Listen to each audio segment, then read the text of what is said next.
Sa edad na 5 taon ay tinuruan ng kanyang ama si Nika na maglaro ng chess. Sandali lang at nakahiligan niya ang laro. Ngunit hindi lang pala larong libangan ang nais makamit ni Nika. Bukod sa nilalaro nilang Catch the King ng kanyang ama, Gusto ko tutunan yung buong laro. Kaya nagpaturo talaga ako ng yung chess talaga.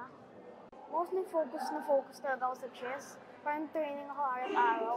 dala ng hilig ni Nika sa laro ng chess at sa suporta ng kanyang mga magulang ay naabot niya ang isang pambihirang achievement. Hinirang siya ng National Chess Federation of the Philippines bilang kauna-unahang babaeng National Chess Master nang siya ay magpakita ng kakaibang husay laban sa mga kalalakihan sa National Youth and Schools Chess Championships Grand Finals sa Dapitan, Zamboanga noong nakaraang Hunyo. Para kay Woman Chess Grandmaster na si Janela Freyna, na isa sa mga coach ni Nika, iba ang pagmamahal ni Nika sa larong chess. Si Nika may sarili siyang initiative to learn chess and she enjoys learning. Ang ganda talaga ng laro. Parang mahal ko talaga yung chess. Dahil ang ganda talaga ng strategies niya and then ang ganda ng naaral ko doon.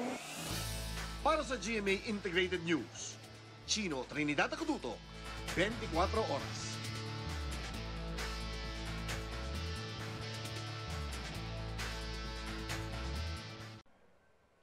Mga kapuso, samahan nyo kaming tumutok 24 oras. Bisitahin at mag-subscribe sa GMA Integrated News sa YouTube. Sa mga kapuso abroad, bisitahin ang GMA Pinoy TV at www.gmanews.tv.